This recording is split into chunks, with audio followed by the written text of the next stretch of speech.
Hello, welcome to Michelle Sews Again. I'm Michelle. Today is Saturday, so I'm a day late, but this is Friday Sews. If you're interested to hear what I've been working on, what I have coming up, and a little bit about life, then please stay tuned.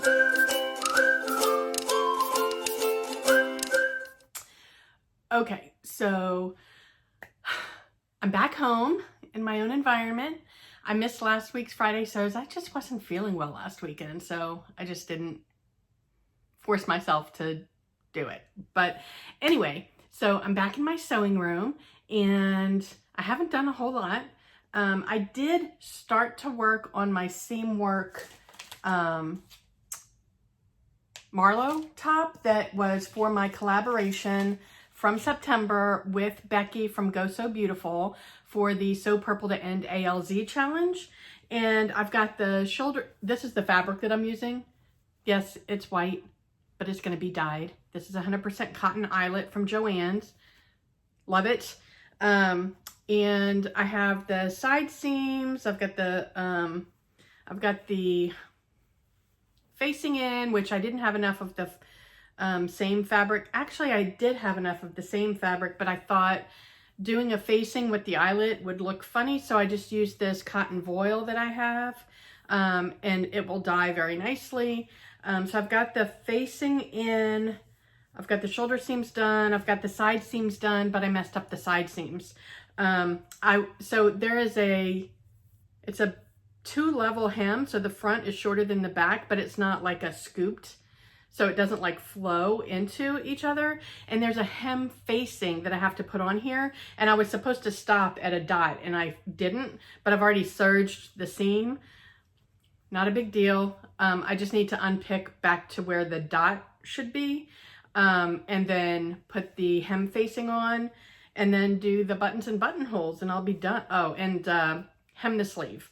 And oh, there's a sleeve cuff. It's not a hem. So I'll put the sleeve cuff on, put the hem facing on, and then the buttons and buttonholes, and then I'll dye it. So I'll have this to show you next week. I'm excited about that. That'll get worn a lot. I've made the Marlowe once before. I'll put a link in the cards up here to that video. That one came out, I love it. I wear it all the time actually, but it's too big. So I went one size down on this. Not sure if that'll be enough, but I wear the other one enough where, you know, even if this one's still too big, I know I'll get some wear out of it. So I'm excited about that. That's the only thing that I worked on, and I forced myself to work on that for a couple of hours last weekend when I wasn't feeling well. So I really didn't get anything else done. This weekend, I'm feeling much better, have a lot more energy, and so I have big plans. This is early Saturday morning, so once I'm done filming, editing, uploading, I'm gonna get cracking. So the very first thing I'm gonna do is I'm going to ice dye some fabric, and I think I'm gonna do this this knit fabric, and this is for this was the prize, one of the prizes from the Sew Purple to End ALZ challenge, and this one is for Tiffany from Who's Your Handmade. She's the one that won the fabric, and I'm excited. It might not be this one because I don't think I have 2 yards. I have a couple of different pieces of white cotton fabric in different fabrications. So I've got this knit, I've got a sweatshirt fleece, I've got a double gauze, I've got a cotton sheeting. So I'll pick one of them. Yeah, I don't think I have enough of this one. Bummer, because I think this would be really pretty. So I'll pick one of them, and that's what I'm gonna ice dye today in some purple, shades of purple, and I'll get that sent off to Tiffany toward the end of this week, next week, because it needs time to process and get washed and dried and ironed and all that fun stuff. So I can't wait to show you guys that. I bought some things off Amazon because I want to start doing the resin buttons again. I had started playing around with it last year when I was still in Miami, and I was using I don't know what it's called, but it's a one-piece resin rather than the 1-2 punch resin. And it requires clear silicone molds and I forget what you call the light. It's a UV lamp, kind of like you use when you get gel nails, to cure it. And the problem I was having with that was that it was really difficult to find silicone button molds that were clear. Most of the ones that I found interesting were colored, like red or blue or whatever.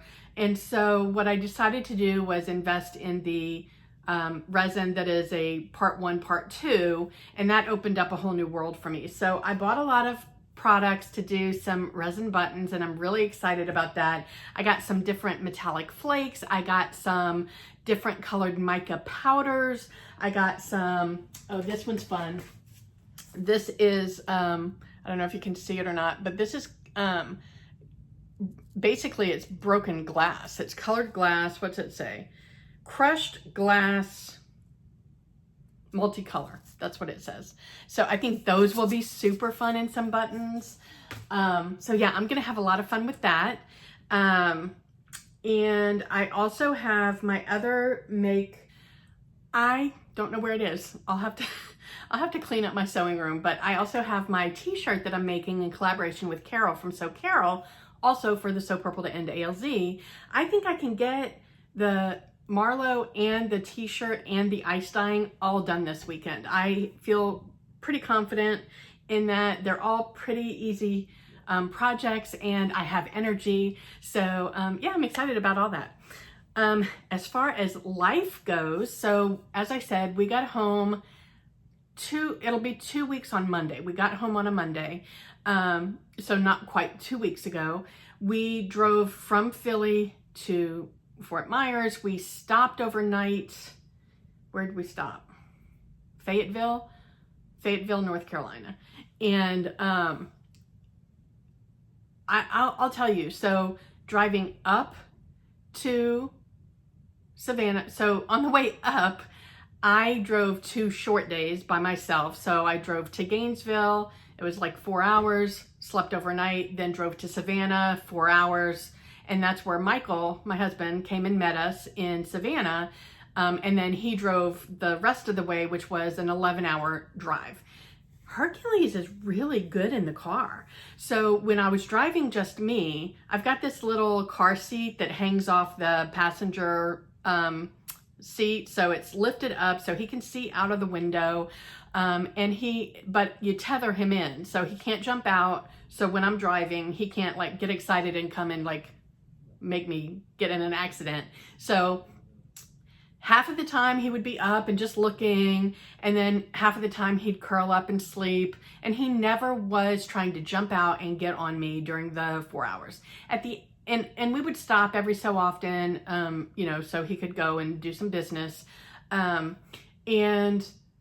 at the end of 4 hours, he would start getting kind of antsy and start trying to jump out. And so I think 4 hours with just the two of us is probably our max. But when Michael was driving and we were in the car for 11 hours, I put a little like blanket on the floor in front of me, and I had a pillow on my lap, and he took turns between sleeping on my lap or sleeping on the floor in front of me.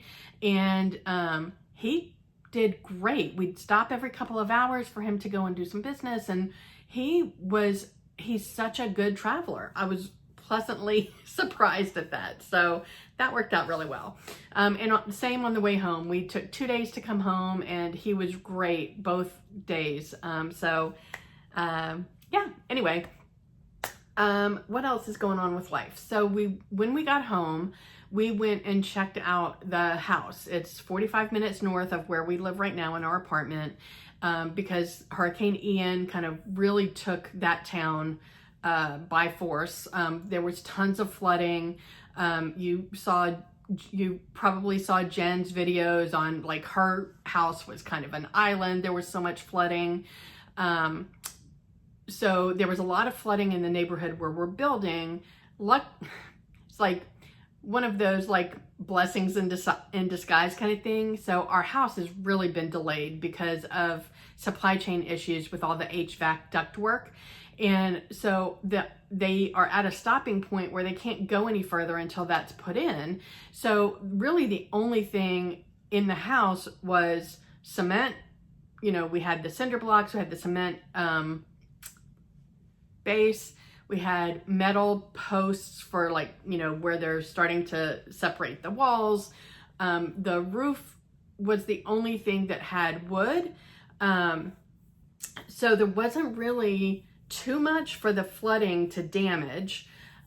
Electrical was in, but that's all fine. So we actually had a phone call with our builder the Friday before we came home, and he gave us the great news that in the month that I was gone, between Ian and when we were going home, the HVAC stuff came in and it's already been installed. So sometime this month, we're going to have our pre-drywall inspection, which from what I understand, once we have that, then everything kind of goes a lot quicker. So I'm really excited about that. I was worried that the hurricane was going to push our closing date back really far, and it sounds like it's just pushing it, and it's not even the hurricane, it's more the HVAC that's the problem, pushed our closing date from January to February. Now that's an estimate right now, but still not nearly as bad as I was expecting. So I'm excited about that. When we went to check out the house, it didn't look a whole lot different than the last time we were there, other than we could see the HVAC ductwork in, and some of the windows were broken from the hurricane, and they just haven't replaced those yet. So everything else looked great. So yeah, we're on track for the house to be finished hopefully in February. So the builder, one of the things in the closets is they will only, it's either all or nothing. So they will either put that white wire racking into every closet, or they put nothing into any closet. You can't like pick and choose where you want things. So I went ahead and got the wire racking put in every closet, but I hate that wire racking for my clothes closet. So I am going to, and I'm going to invest, this is my forever home. So I figured, since we're building, I'm just going to go ahead and get the custom closet. So I had a consultation this past Thursday. I had a consultation on Thursday with a virtual consultation to design my custom closet. It wasn't nearly as expensive as I was thinking. Obviously, it's more expensive than if I did it myself, but my husband and I are not DIY type people, which sounds weird since I am a crafty kind of person. But when it comes to like woodworking and stuff, that's not our jam. So we're going to hire somebody. They're going to put in a custom closet. I've got it designed so it, you know, it takes care of all my shoes, my, you know, my shirts, my pants, I have enough space for long stuff, all my dresses, you know, a built-in chest of drawers so I can get rid of the old, you know, IKEA one that's in my closet right now. So I'm going to have a nice closet. It's not like one of those big fancy boudoir closets that's got the chandelier and the island. I'm not that fancy, but still nice closet, and I'm excited about that. As far as the rest of life, I don't really have too much else going on right now. I'll be home for a few weeks before we take off to go to Chicago to visit my brother. We'll be seeing all of my siblings for Thanksgiving, my brother and his partner, and they're going to be hosting Thanksgiving at their house. And I call her my sister-in-law, but they're not married, but she does she's planning some activities for us. So yeah, it's going to be a fun week. My younger brother and his family and my younger sister are coming up from Louisiana. So we're all going to be together for the first time in a couple of years. So I'm excited about that. One more thing, I do have 2 additional makes that I'll be working on in the near future. And those are to support the hashtag A Gift to November 22 that Adam from Adam Sews and Allison from Sew Like Dottie are hosting. It's a challenge over on Instagram. The purpose is to encourage people to get their gift sewing started early. I don't typically do gift sewing because I feel like it's not necessarily appreciated as much as what effort I put into it. So I'm very particular about who I will sew for. And if I'm making a gift for somebody, then I know they will appreciate it, they will love it. So I don't do as much as a lot of people do for the holidays. And maybe that's just because I'm a Grinch, I don't know. But I do have 2 projects that I do believe will be very appreciated, and I'm excited to make both of them, and yeah, so those will be coming up soon. Anyway, wherever you are, I hope the weather's amazing. I hope you're able to get some sewing in, and I will talk to you next time.